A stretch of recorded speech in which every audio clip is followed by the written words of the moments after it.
doorbell at Jimmy's house. Now, when you come to my house, my doorbell sounds like this.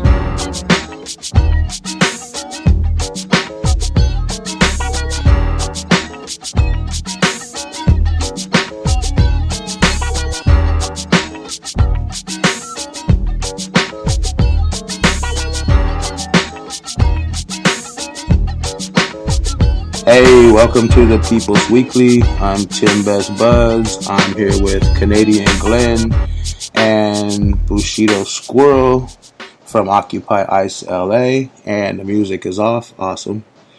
How you guys doing today? I'm good. I'm the same. Glenn's always the same. So yeah, today's show we're going to be talking about one topic and only one topic, and that's the occupations of ICE going on across the country, as well as Op Ice that Anonymous is doing right now. Some awesome people doing both of those actions. And I would just like to say, before we really get into it, I would encourage anybody in any city across the United States. I know Glenn doesn't have to worry so much. He doesn't have ICE in Canada, and the people in the UK don't have ICE. But for people in the US, man, check out the hashtag Occupy ICE and look in your area. You'll see there's going to be one somewhere close by or that you can get to. Go support those people. Get out there. Take them what they need. Stay if you can. Show up every damn day. Put in some hours, like put in some time. Go over there and support this thing. We get people out there for these big giant Democrat things. We have 80,000 people in the streets of LA. But when we're actually doing something, when people are actually taking action, not so many people show up. They're there to hold signs and cheer and, hear the celebrities and the big bands. We had the most kick-ass band at Occupy ISLA. I don't know, were you there, Squirrel?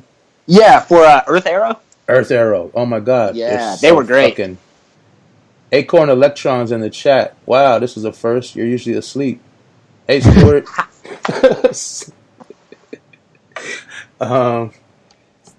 Yeah, and I have the chat on this time, which is rare for me too. But yeah, damn, what was the band's name again? I'm sorry, I just lost it. Earth Arrow. Earth Arrow, yeah, Earth Arrow. Check them out at Earth Arrow Music on Twitter.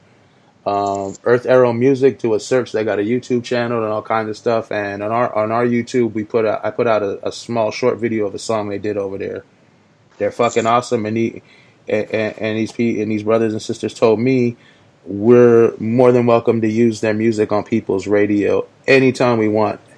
Nice. So yeah, and I'm going to be interviewing them on maybe my non-objective opinion show or something in a couple weeks too, and maybe a video interview. They're really awesome, and music is activism. I mean, they showed up, they got the crowd just amped up, the whole mood changed, and that's so important. Yeah, no, and music's been pretty key to the whole encampment out there.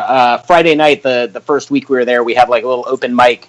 I know we had some issues with the generator, but people wanted to come out of the woodwork to play. So like some hip hop heads that I know, like Samurai, showed up, and some other campers like brought in some really good acts. And we've had pretty steady music for the entire time we've been out there, and it keeps everyone's morale up. It's really nice and bonding. It's kind of just like fun and community building. You talking about Samurai the rapper? Yeah. Oh, I love Samurai. I did an interview with him. He's awesome. He's dope. Yeah. He's super awesome. Yeah, Samurai the 7th on Twitter. Check him out too. Same thing, man. These people are donating their time, their skill, their talent to support the troops out there. And some of these people are out there with the people. I mean, Samurai's at fucking all kinds of different protests. I see him all over. Like, I interviewed him at the anti-Trump protest. Yeah. And he makes activism a big part of his music. That's like part of his project that I really like, is not only is he like really an amazing lyricist and performer, but like he wants to get people up and moving and motivated and like plans shows to coordinate with activists and stuff. And that's really, really cool. Because art is a really, I feel like, revolutionary thing in and of itself. And the more we can like decommercialize it, the more powerful it becomes for us. Yeah, definitely. I think on the video I put out, it said something to the effect of when people look back in history of the movement, groups like Earth Arrow and I'll add Samurai, and these people are going to be the music of the movement. Like when you see the '60s and all these marches, you hear like what Bob Dylan and Gil Scott Heron and different things like that, you know. And those songs are like, when you think of them, they're powerful songs and they're connected to the movement. I think these groups are going to be like that in the future, you know. Oh yeah. So it's awesome. I believe you were referring to maybe Crosby, Stills, Nash and Young, and Jefferson Airplane. Yeah, I mean, there's so many different groups. Oh wait. Crosby, you know, when you said Crosby, Stills, Nash and Young, I thought immediately of Creedence Clearwater Revival. But all those groups get me so confused, man. The hillbilly rock or whatever it is. Yeah, kind of southern. Yeah. So, Glenn, looking at this from Canada, how insane is this shit with ICE and the immigration? Now they're kicking immigrants out of the army, which you know, I mean, they kicked trans people out. They were going to kick trans people out of the army, and my philosophy is fuck the army. Nobody should be in the army. But I mean, it's still a violation of someone's right who wants to do it that they can't do it. You know. Well, this is nothing new either, though, because there were thousands of Iraqis that were translators and stuff like that for the U.S. Army, and they were all told, no problem, you're coming home with us. They did the same thing in Vietnam. So, Yeah. I mean, it's really nothing new, but I mean, what is new is it's in the United States. It's not, you know, somewhere else where they don't even get the ride in, never mind the boot out. But, you know, yeah, but I mean, up here,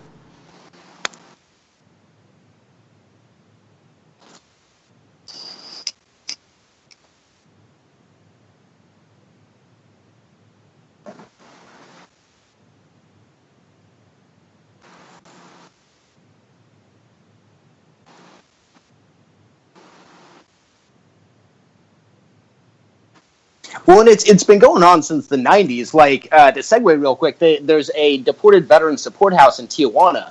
Because if you're an immigrant who served your time in the military and then haven't gotten your citizenship and you get popped for like a DUI, the military just flies your ass out of the country. And they put a lot of these people down in Tijuana when, like, Hector, the guy who ran it and got his naturalization papers back, but is still involved. When he came to this country, he was 6. And then he was deported at the age of, like, 40 and left with no resources. So this is something the U.S. has been doing since the mid-'90s, deporting our vets. indeed. But I mean, from what we see up here, this incrementalism, first it's people in this group, then it's people in that group. There's more groups all the time. This looks pretty familiar to another period in the mid-20th century. Yeah.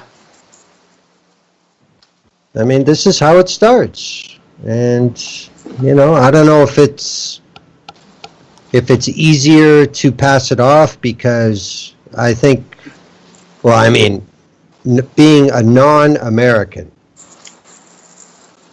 the rest of the world has an opinion that most Americans just by the default that they're better. You know? Yeah. And if that's the case, then, you know, I think it's easier for the American public to say, oh, that can't happen here, because they assume too much. Did you say a non-American or a non-American? Yes. Because I'm kind of both. I'm a non and an American, and a non. Well, no, I'm not a non-American, but mentally, I think I am.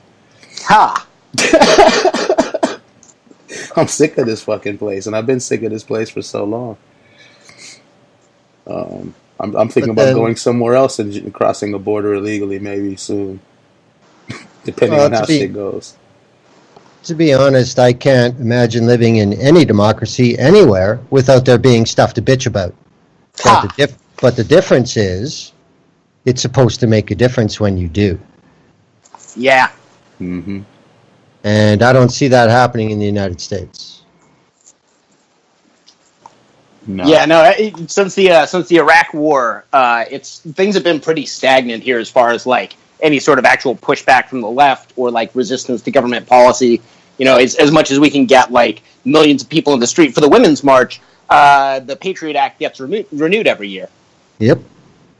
And the NDAA, nobody says a word. Yeah. I mean, you know, everybody wants to make such a big deal about the current neo-fascist administration, which is fair, but none of this stuff really happened overnight. There were little steps taken, little doors left open for, you know, you can go back to Bush 1. You can go back to Reagan. It started then. Oh, and yeah. All it takes is some megalomaniac fucktard to flip all the levers. Yeah, the Department of Homeland Security was originally Bill Clinton's plan, and the GOP derided it as the largest bureaucracy since the Kremlin, and then immediately passed it when Bush was president. Yep. Yeah, it's frustrating because like with Obama, you know, I like him a little bit more than you know more conservative presidents, but at the same time, like the body count numbers year over year, the number of bombs that the U.S. drops, it just goes up. Like we're not becoming a less violent nation, no matter how you know secret Muslim communist our president happens to be. That guy started all the trouble. That half we say on this show all the time, or I say anyway, we had 44 and a half white presidents, and everyone bitch about that half. Ha! It's ridiculous, man. No, shit, I've been screaming this shit for years, you know, and the people that listen to me back when Bush or Clinton were running shit, we could have had a revolution then and shut the shit down and took over and had the people already cool. Now they got more technology, more weaponry, more militarized police. You know, it's ridiculous. Well, that's another thing too that I think just the public didn't understand or didn't care or whatever. But I mean, in other places like in Canada during the 2000s, when all this equipment was coming back from Iraq and Afghanistan and the DOD was giving it away to police departments, like that's a huge red flag. Cops don't buy stuff they can't use. Yeah, there was there's a story that I was just reading today, and I forget the byline, but what they were charting was here in the U.S., the more militarized police equipment police departments tend to buy, the deadlier they tend to be. And like we see that with LAPD as they're the biggest purchaser of DoD equipment here, and they're the deadliest police force in the nation. There you go. Exactly. I mean, and this is nothing new. I remember we were fighting Nazis in Riverside years ago, and a YouTube video popped up, and they had tanks in the street. The police, the day the Nazis were coming, the police went out early in the morning with loudspeakers and tanks through black and Latino neighborhoods, saying, "Stay in your house. We don't want you out today." I mean, literal, like I don't know if it's that, you know, there's going to be some right winger going, "That wasn't a tank. That was some kind of blah, blah, blah, blah, blah." It was a military fucking vehicle. It wasn't a Hummer. I mean, you know what I mean? It had tread shit on it, driving down the fucking streets with a I like the loudspeaker. idea. I like the idea of them rolling through neighborhoods from a tank and screaming, "Don't be alarmed, everything is normal." Like, that seems like really a good way to contain that situation. Well, I think they were trying to threaten people to stay in so there wouldn't be violence against their Nazi comrades, is what I think. Yeah. It's insane. I mean, I don't know. Did you guys? Were you there on 4th at the camp, Bushido Squirrel? I was there for most of the day, not the whole time. I left around 7:30. Okay. Well, at nighttime, I came back and I met PM Beers over there. That was so awesome. I've seen her sometimes at well, anyway, let me get to what I'm saying. PM Beers is like a hero of mine, so I was just so excited. But I was coming back from my car by that parking garage. There's like a parking garage across from Alameda, and then on the other side where the detention center is, the camps are all over there down this street called Aliso. For people who don't live here, it's kind of hard to explain. But anyway, I'm coming back toward the camp from my car, and I saw all these You know the jump out trucks the sheriffs had with the wire in it and all that. Yeah. Sorry, I saw 2 or 3 of those going, and I was like, "Oh shit, are they gonna mess with the occupation?" So I watched them for a minute. I was getting my camera out to film them, and they all hit the freeway, and they took off going east. I was like, "Well, they ain't messing with us if they go in there." And I don't know if you heard the news. There was some kind of ambush on the police on the 4th. It was awesome. Oh, I didn't hear about that. Yeah, it was called the fireworks riots or something. So evidently what happened was, like, some cats called the police and was like, "Man, there's been a shooting here." And then they called back again and was like, "Somebody got stabbed or there's fireworks going on right here," or something like that, right?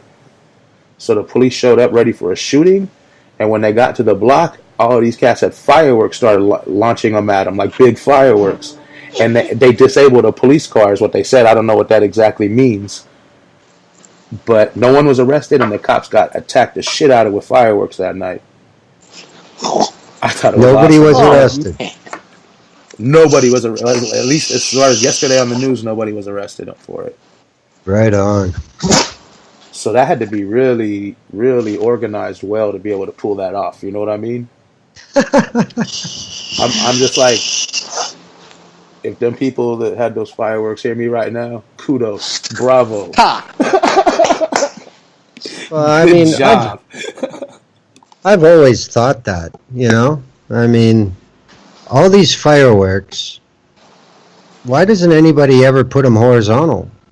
You know? These are bona fide weapons. Anarchists have been doing that to our police in other countries and even some places in the U.S. for a long time.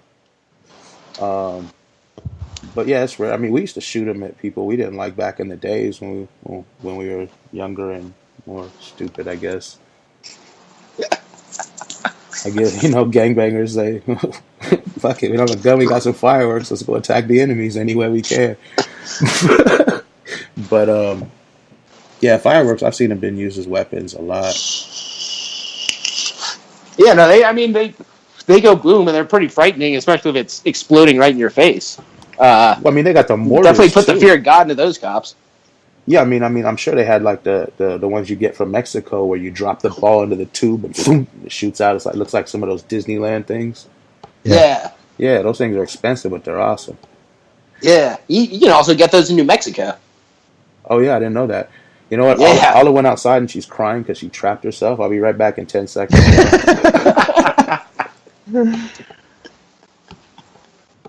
Well, the thing is, I'm sure those guys who pulled that off, I'm sure they had maybe the best 4th of July they've ever had, because Yeah. isn't that what the 4th is supposed to be? Fuck the man.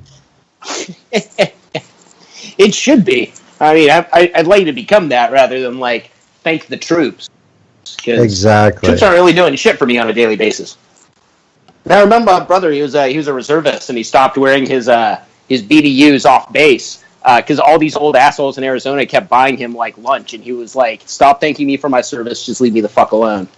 And it's just weird, like, the fetishization of people in military uniforms is just crazy. We're at this fundraiser for this thing my mom used to do. My brother wore his, like, Class A's. He's fresh out of boot camp. There are 2 gubernatorial candidates there, and my brother got the biggest standing ovation of the night just for, like, going through boot camp. And it was weird. It was definitely just really strange. That is weird. Hey, heroes kill people overseas that are darker than them. Yeah. No, I never understand that. I mean, I think. Oh, go ahead, Glenn. Sorry. Well, I was just going to say, no, there's an attitude difference between the U.S. and Canada. Like, just north of the city I live in is about the 4th largest combined base in Canada. And it has the famous Princess Patricia's Light Infantry. That's their home base. They're a division in the Canadian Army. And when you see guys in town in fatigues, even, it's like people are like, whoa. You know, it's like nobody's snapping to attention and saluting them. People are like, why is a guy in an army uniform? What the fuck's going on? Jeez. That's, I'm uncomfortable as hell around them. Going to work this morning, man. I go into 7-Eleven to get some caffeine into my system. Must have been like 3 or 4 in the morning before I was going to my next job, and there's this pig in cop in there, uh, and he's getting the coffee thing, and I didn't have time to, usually I'll wait till they leave because I just really don't like them that much. But I didn't have the time, and Olive was in the car. I didn't want him out there with her alone or anything, so I was like, screw it. I'm going to go in and get this coffee and see what I can do. I go in there. The dude looks at me funny and all this, and he's smiling like this, and I just like, fuck you. Go fuck yourself, you stupid bitch. And then I got my coffee. He was still getting his stuff. So I was like, I better leave quick. So I told the dude, here, I just threw money. I think I gave him like $2. It was supposed to be like $1.20 because it was a refill. I got in the car, masked, and when I was leaving, I seen him. He was coming. He was like going to like toward really quick, trying to pay, like he's gonna get out to his car. But the freeway was a block away, and I was mashed out. He can't get on the freeway and chase me for some shit like that. But yeah, they so sick. You walk into a store and you got a fucking armed soldier in there, like with a gun and mace and a baton. And what am I supposed to do if he attacks somebody? I can't even carry all it. You know what I mean? It's insane. Yeah. No, last Friday, I was up early because I had like night watch, so I was up at like 4 watching the camp, and 2 DHS cops showed up and started poking around camp, and I was chatting with them. And it was funny because one of them, like, nice enough guy, but he was a Marine before he was a DHS cop. And he's like, hey, you guys, there any violence planned tomorrow? Any, like, civil disobedience? Which, like, A, do you think I'm going to fucking tell you? And B, I was like, we are kind of camped out here in an ongoing act of civil disobedience. But no, we're completely nonviolent. We're not planning any shit. There's going to be the big march tomorrow. We got some people coming by to, like, do some speeches and stuff. He's like, oh, good, because we don't like violence. And I just kind of looked at the guy, and I'm like, you're a Marine and a cop with a gun on your hip. Like, you can't dislike violence that much. You keep doing it. He dislikes violence is not in his favor. Well, and then he tried to explain to me that the federal government isn't all that well organized. And I was just like, okay. But it was just very, very strange to, like, meet this guy who seemed like, a nice enough human being and everything. But I'm like, you will kill me and get away with it. And that's always this power imbalance anytime you meet those folks. Yeah. You should tell them, like, yeah, there's going to be violence, but I can't really tell you what they told me. And be like, I'm your friend. I'd be like, yeah, it's going to be at such and such a time, and tell them it's going to be on the other side of the city. I'm all lined up over there. They're going to fool you with a march here, but the violence is going to happen over there. You better have all the cops over there. That's what you tell them. See if he goes for it. He probably wouldn't, but it'd be worth a try. Maybe you can have a day without pigs over there. Ha! No, like, they've been pretty light touch. It's just, what they do around there? Like, every time I'm there, like that one night, I saw the cop. He was going, he's standing there on his phone staring from Alameda down at the camp. Yeah. And so I walked over to my camera, put in his face, and he started holding his mouth, and he's walking. I said, my camera's good. I'll pick it up later. So he got in the car, had his hands over his mouth talking. But before he got in the car, I was like, are you planning on messing with the people or hurting the people or anything? No, I'm trying to find out. Yeah. And then he gets in the car and holds his hand over his mouth. Like, how fucked up is that? That's from watching the Dodger games when they're fucking talking on the mound. They put the glove in front of their face. Oh, do they? Yeah. Oh, wow, I didn't know that. Yeah, shows you how much I know about sports. No, but I mean, that's the mentality. My sports team does it, so it must be working. Hello, Judith Poe is now in the chat. But the thing about that DHS cop, that just sounds to me like he's part of the PSYOP brigade. That's all. Ha!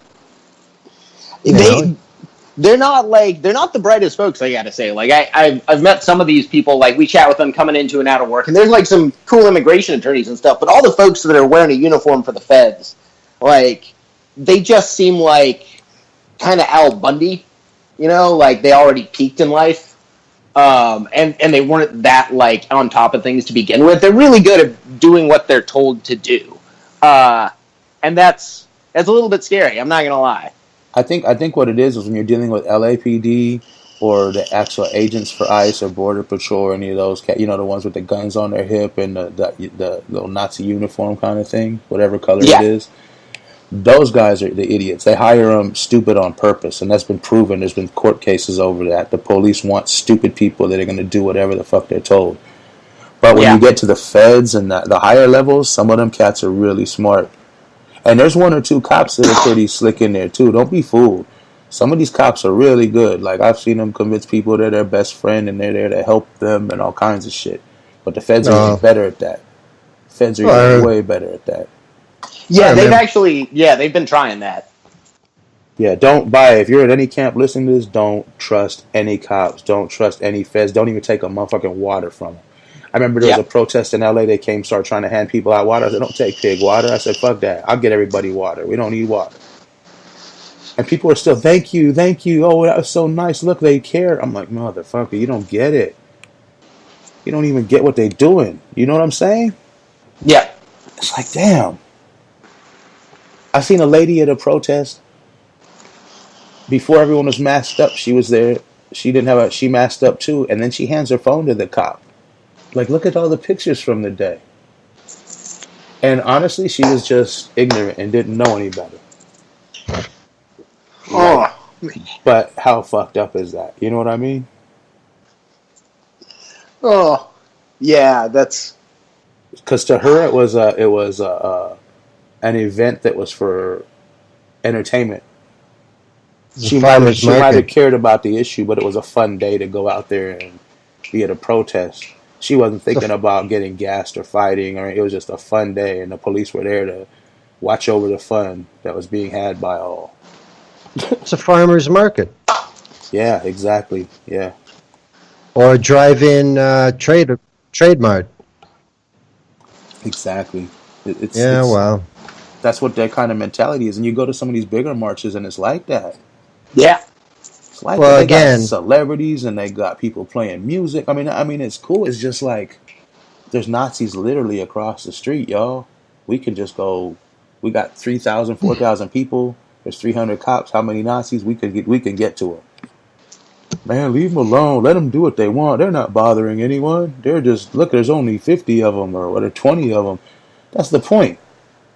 We can get to them. They don't seem to see it right. It's insanity. This is also a mindset that people outside the United States point at and ridicule. Because if you want to talk about a place like France, the people who turn up, they know why they're there. And they're ready to dance. Everybody else is home. There's an understanding. They don't get fucking tourists at their protests in Paris. You know what I'm saying? Yeah. After the women's march here, I remember I was walking through downtown, and Louis Bottega was just absolutely doing gangbusters business that day, and I thought that was pretty funny. Jesus, man, yeah, it's crazy, man. It's like when the police ask me some stuff, I always tell them, you got to ask everybody here. I don't know what they're planning on doing. I only know what I'm planning on doing. And I'll either be like, I'm going to be cool today. It's up to you. You know what I mean? My actions are going to depend on your actions. Or I'll be like, it's none of your goddamn business. Like, I'm planning to be cool, but are you going to let me be cool? That's how it's going to work. If you attack the people, then I'm pretty sure most of these people over here by me ain't going to be too cool. You know what I mean? But well, that's one thing actually I got to talk about that happened with the camp that I think you guys would be interested in. So, like the big march on Saturday, the Keeping Families Together march. 70,000 people in downtown. We had planned events for that day. We had Gray Wolf, who's the assistant director of the American Indian Movement there, leading a ceremony and speeches. And it was really cool. We told people after the march, come swing by. So at 2 p.m. when that big march wrapped up, all their organizers just fucking bounced, leaving thousands of people on our street, and LAPD wanting to clear it. There was nobody there from Move On or any of the big orgs that were handling that march to talk down LAPD when they wanted to sweep up Aliso. And that was really, really touchy. LAPD, as much as they've let us, they haven't touched us too much with the camp. They've been very hands off. But they're still really itchy trigger fingers. And I think that's something here in LA, especially with the May Day rally from years and years ago, people forget about LAPD is it's tried to like burnish its image and be like, we're officer friendly. And like, they're still an incredibly violent reactionary force, and they're on a hair trigger. Absolutely. Yeah. History doesn't lie. No, it's the new guy that's LAPD chief is shot 2 people, and Daryl Gates was the cop who signed off on both of the shootings. It was like, no, it was fine. So it's always a fun one to remember. No, he's great. Everyone says so on the mainstream media. Well, I mean, that's you know, that's another difference. I mean, even some of the bigger riots that have been in Canada in the last 10 years, like most of them have been in Montreal, but the police force there know that they're going to get things thrown at them. They know that people are going to be like drop kicking the front line with the shields. They know all this stuff. They do not have weapons drawn. They have shields, batons, helmets. No guns. Now, Riot think cops about the same thing in the US. Riot cops It's a little don't bit have, of a different tactical. riot cops usually don't have guns on them. What they do have though is they have people with gas shotguns, and they'll aim the canisters at people. They also have guns, and they also have guns directly around the corner. And you saw the footage from Portland, right? With the little like the mace ball guns that they use, those like paintball gun looking. Yeah, things. but I'm saying they have non-lethal guns, but I'm never. Yeah.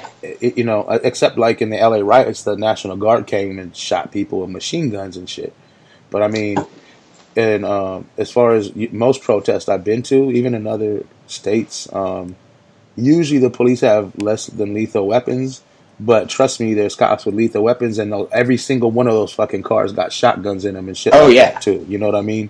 Like I'm sure they can pop the trunk and people will start dying. Yeah, one thing I noticed, because I saw the cops pull guns on a guy up at like Hollywood and La Brea a couple of weeks ago, and the guy wasn't armed. I don't know what it was about, but like 9 cars responded. And at first they had their handguns out, and then when a crowd gathered around, they swapped out for the shotgun, the beanbag shotguns with like the green trim on them. Man, I hate them. They do have, sometimes they have those too, but usually they got the Oh, and Glenn, here's another thing at protest here. The bigger the protest, even some small ones with the Nazis, and when we're outnumbering them a lot, you look up at like on top of a Home Depot roof or something, there's a sniper or 2 up there. That's real common. They love to have snipers and people watching from roofs and stuff. Now, see, that's a definite, demonstrable difference between the United States and Canada. Here, you see cops on roofs with binoculars and radios. In the U.S., you see them, and they show you their rifles up there. They want you to know. Yeah, they killers, man. They're the worst gang in LA is LAPD. Yeah, I mean, that's just a complete difference of the projection of force. Yeah. Hey, can I ask you guys both a question? And I was bringing this up at the camp the other day, and it was just a thought I had. I don't know if it's a valid thought or a not valid thought, but I'm saying it here because I know there's a lot of other Occupy people across the nation, and if they hear this, maybe they can think about this in their area. But at least here in LA, homeless people have become accustomed to having to deal with the police once every week, 2 weeks, a month. There's an eviction time. What happens is the police will come, they'll give them a notice, and they'll kick everybody out. But you know what happens? Either 12 hours or 20. There's a I don't know what the time limit is, but there's a certain amount of time. I have to wait a whole day or something, or 2 days, or half a day or something. They all come right back to exactly where they were. And I'm wondering almost if the police come, is it better to fight and try to hold ground, or is it better to go like just say, oh, that's what happens with people sleeping on the streets everywhere, so we'll all go camp on this street right across the street over here because we're not kicked off that street, and you'll still see us, and then in 1 day or 12 hours or 24, whatever, we're coming right the fuck back where we were, and we're bringing more people with us, hopefully.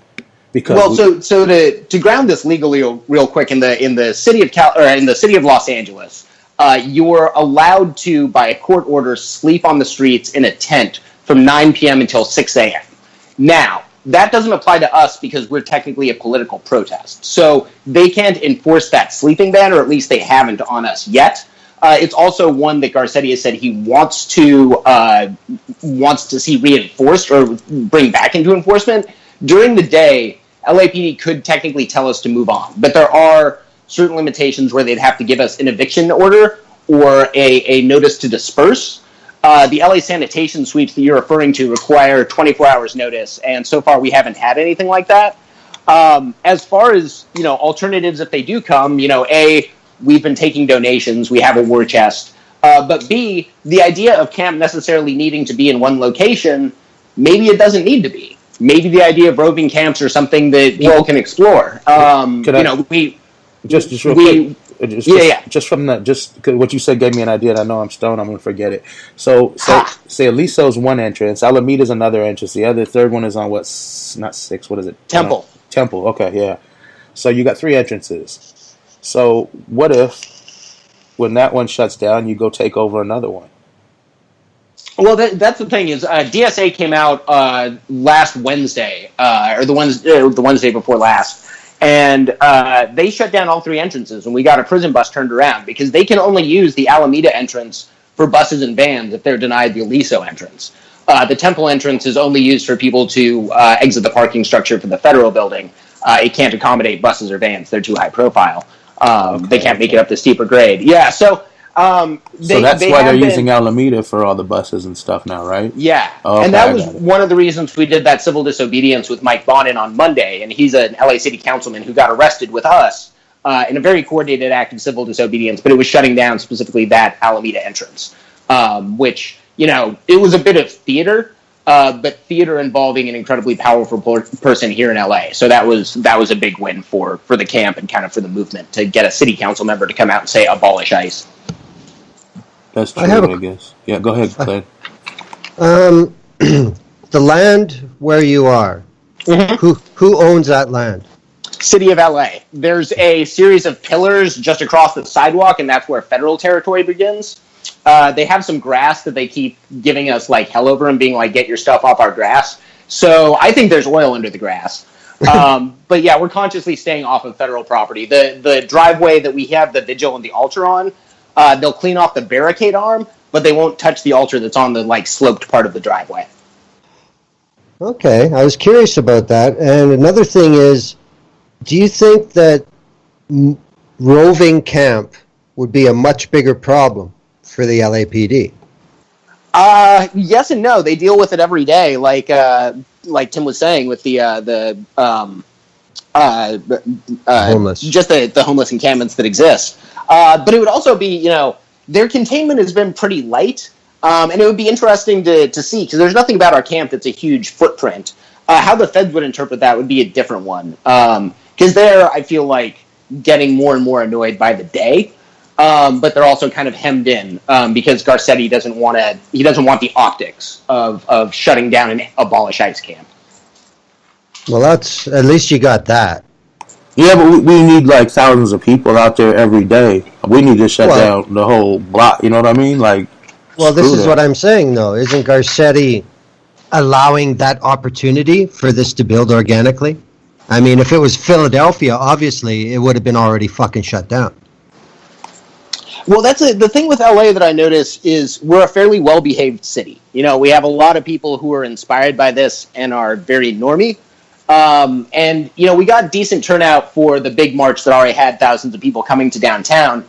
But we're also a little bit if we could get enough people to fill that entire block, that's fantastic. But building that critical mass just hasn't really been pulling together. And we've kind of focused on keeping the vigil and keeping that movement going in that community. And it's one where the idea of seeing everything pop off and really getting lots of people out there, we kind of let go after the first weekend when we settled with our 12 to 18 that are really core campers. After seeing, what's going on in Philadelphia and other cities, we are wary to an extent about violence from the state. We don't want to be responsible for people onboarding risk above their tolerance. So we've been trying to sort of like keep things managed and keep it going for the long term rather than for growth. But there may be stuff coming. People are still acting out in other cities. There are other marches planned for here in LA in the next couple of weeks. So we're going to have to kind of wait and see. It's also been weird because we're not getting a lot of like mentions in the press, even though they keep using photos of us. Well, that's the Occupy tactic. Yeah, it's genius. Same audience, that's why. Yeah, it's interesting. We've had a few Occupy old heads come by, but that movement burned out a lot of people. Like that the amount of time and effort that went into Occupy really turned a lot of people off to activism and politics, and that's kind of been a hill we're trying to climb, trying to get people like re-engaged. Yeah. LA, it's hard though here for anything, man. Well, that's understandable though, because that story of people getting soured after what Occupy turned into, that's common all across North America. Big cities, small cities, everywhere. Yeah. It is, It's sad, but that's the truth about it. Yeah, and I think here in LA also, it's with the rising cost of rents and everything and the huge displacement we've seen in the past 5-10 years, we've got a different brand of person here in LA than it used to be. And they're like, LA used to have a pretty, like, we've got a fairly radical history here in LA, Battle of Chavez Ravine, the Zoot Suit riots, uprising in 92, which to say, I got to take this back real quick because I think you'll find this funny, Tim. When you mentioned the National Guardsmen, my aunt was actually the quartermaster at the Long Beach division. So she was actually arming the guardsmen that were coming up to LA during the uprising. We probably shot at some of her guards. Man, the police didn't even shoot back during. Man, you can drive by and shoot them. They just duck behind their car. That's all they would do. Yeah. It was insane. Yeah. It was insane. But LA's gotten calm, it seems like, comparatively. I remember in 2003, the Iraq, protests were anemic, to say the least. Yeah, it's like Day of Rage for Sandra Bland, 5 people. We do stuff for Serena Shim, 2 or 3 people here or there. You know what I mean? Million Mask March was 18 people or something out here. It's insane, man. Well, one thing I got to rep is every Wednesday from 4 to 6 p.m., Black Lives Matter goes out and does a vigil in front of Jackie Lacey's office at the Hall of Justice. And a good 30, 40 people turn out every week.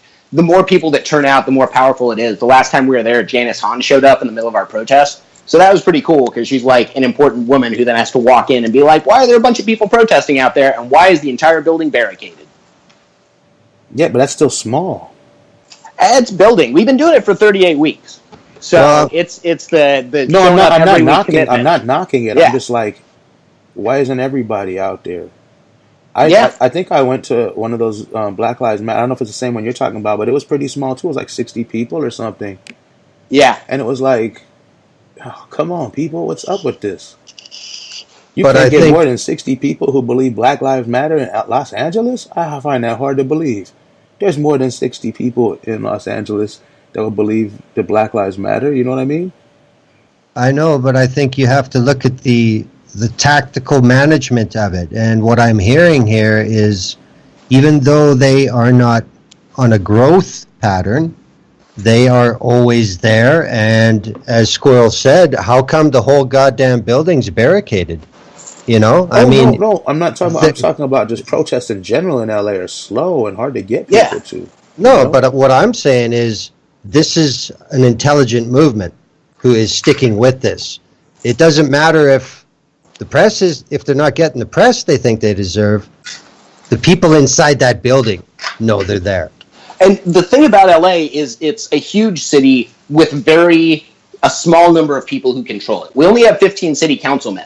One of them got arrested with us. We have a direct line to City Hall now. So we need constant pressure to force those people to move, and we're beginning to do that. Like, this coalition is the reason Charlie Beck resigned before his retirement. Like, Melina Abdullah helped pressure getting Beck to get fired, and that's a big win. Yeah.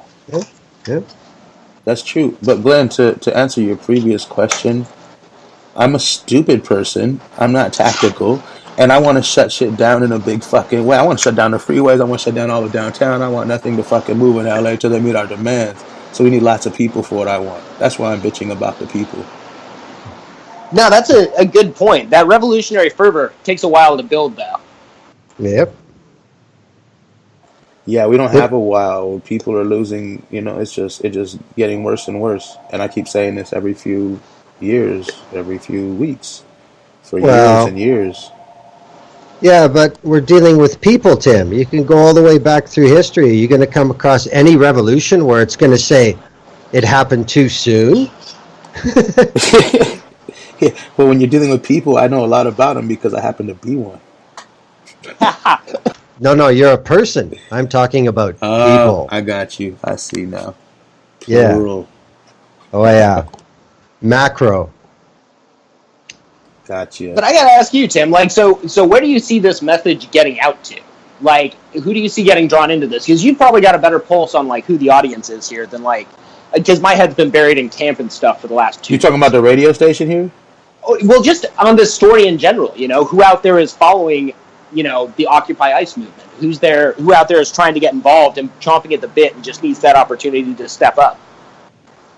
I don't know. It seems like the same people that back all kinds of things that I deem important. I guess that's what happens. People click up with what kind of fights they want to fight. You know what I mean? Like, dude, you seen me? I had to apologize and calm down because I almost got in 2 fights at the damn place already. No, that's not cool. Not with activists, with people, Yeah. like that dude. The first day I'm there, some dude comes by ripping off fucking papers off the wall with the 3 pictures of the ICE officials. It says, Oh, "That's, yeah. He comes ripping them off. So I just wanted to go crack him in the head with one of y'all mic stand, and it was like, no, stop. I'm like, okay. So then the next time some dude went off on, I'm not gonna say his name, but one of the main people there, but he's a younger cat, and he just put his arm on his shoulder and said, brother, you need to calm down, because this dude he was talking to some women there, and he started getting more aggressive and started screaming about Trump and getting louder and louder. He was drunk as hell. And then he turned around and went off on dude, and I was like, yo. And then this woman was like, she looked at me like, no, please don't do anything if he doesn't, unless he hurts somebody. So I had to keep tying my hands behind my back. Yeah, we have gotten a couple of agitators, actually. That Frank guy, man. I wanted to put Jeff. him on his back, too. I said, man, let's just go around the corner. I'll put him to sleep when there's no cameras. And they like, no, man, just let him go. So finally, they made me promise and agree that I won't act unless someone's physically hurting one of y'all or they go first. Yeah. There was You can't initiate. Yeah. No, they there's that initiate it guy when they Jeff come that shows through. up and tries to harass people, and he's just fucking weird. I don't know if you've had an experience with him yet. Yeah, that's one of the. I followed him around the corner one of the first Oh, times, too. yeah. And then Have you met Rhapsody? I don't know which guy is that. She's a young woman. She actually got her ass arrested the other day because she did a banner drop on her own, which everyone advised her against, and blocked the freeway sign. And so the cops showed up immediately to remove it because she blocked the Alameda Street exit. That's awesome. And then she lipped off to the cops and got arrested because she was around camp trying to get people to break windows and shit the first day, and we're like, no, that's not the energy level we're at. Thank you for your passion, but we don't really need that. And then I guess she got her wish. She was apparently trying to get arrested, so she did. Yeah, my goal is to not get arrested. Ha! But I'm not going to let somebody come and start snatching shit up and disrespect people and start getting all aggressive, Yeah. It's like, I looked at it like you stealing people's property, you snatching signs off that, and it was a black dude, too. He looked like he might have worked for somebody, like a cop, he's clean cut as fuck. He had, he just didn't look like a regular cat walking through downtown, even just on his way to his bus or anything. He looked like something was up. But he started snatching all those specific posters. So I said, what the hell are you doing? He's like, these people, you're putting out these people, you can't do that. Like, get that shit back. I said, give me that shit back. No, and he kept walking faster, faster, faster. Yeah, I mean, we got more copies. Yeah, I understand that, but it's just like, how disrespectful was that to come through snatching them shits? I know I got to calm down. I promised I would. I do what I say. I'm just saying, it's like, you got to deal with so much shit out there. The police, you're watching out for them, and you got to, Like, I commend you all so much, and you got these agitators coming through. It's ridiculous. It's rough, but we rely on the community and like the energy of people, because we've had people cycle in and be like, "This is something worth protecting," Yeah. and that means a lot. Well, I have the only thing that helps me is that Amari kind of says, "Yeah, you should have knocked that motherfucker out."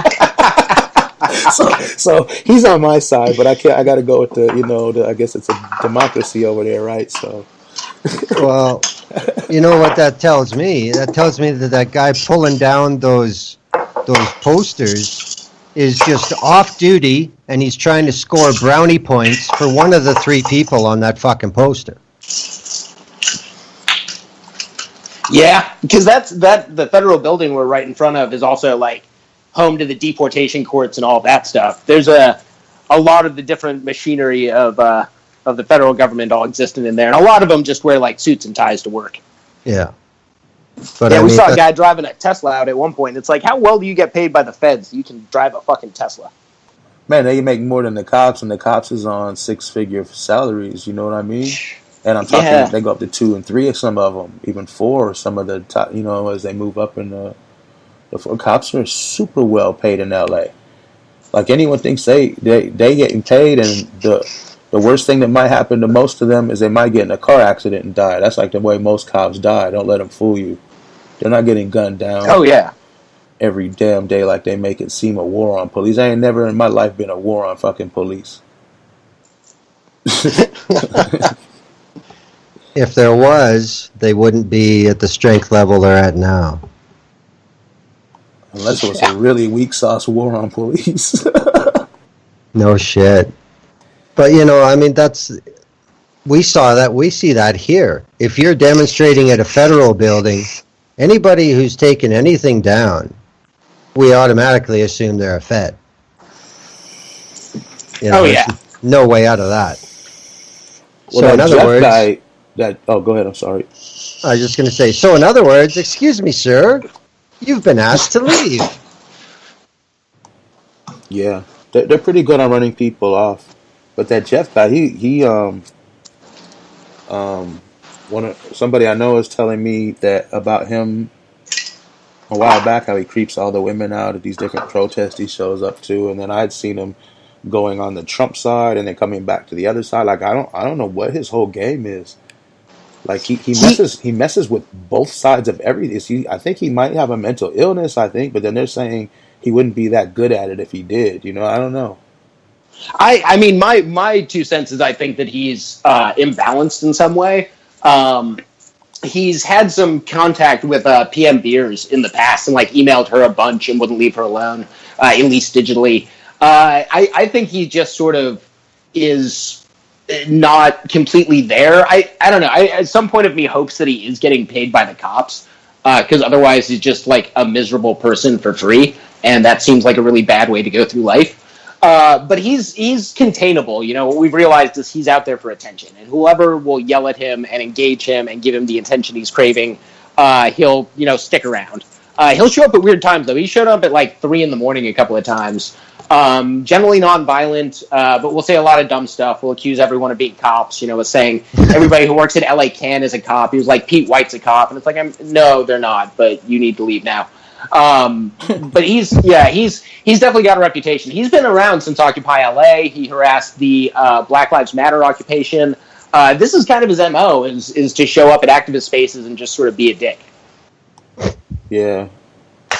I remember when I was getting into it with the Trumper-lights, he walked up behind me. Like, he was over there with them, and when the shit started getting a little real, he walked up behind us like he was on our side all of a sudden. I don't know if that was like, that dude's crazy. Oh, man. I don't want to wear it in a bad way. I mean, he's like vicious. He comes in there and some crazy shit. He came in the other day shining lights in people's eyes at the camp and shit. And, shit intense, like knocking on him. And he's just tricky. Yeah. But yeah, that's what people, I mean, I'm sure in other cities across the nation, if we talk to people, there's agitators and all the same kind of stuff, and even worse in some places, I'm sure. Yeah. It's really insane. So yeah, I mean, I really commend you guys being out there, especially the people that's there every second of every day holding that shit down. Man, revolutionaries.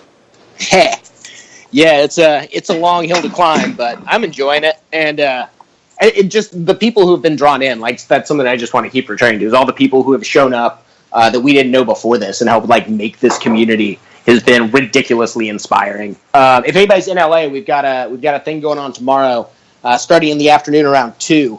Let me pull up the thing real quick. Yeah. Oh, sorry. Starting at 4. Going to be some music, open mic night, prayers, community bonding, stuff like that. So anyone in LA, stop by. We're on Elisa.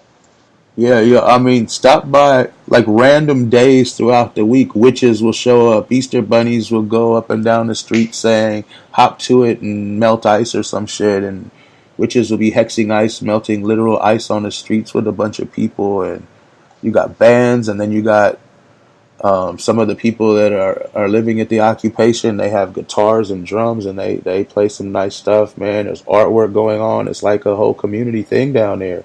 Show up, support, put in some shifts if you can. You know, I definitely would encourage anyone who can, who's in the area, who might hear this in the coming days, you know, head down there, support, and, you know, do what you can. And if, you know, if you can't, if you're out of the area, then look up the hashtag Occupy Ice LA and share it and spread the word and let people know what's going on, and Occupy ICE in general, or especially in your city.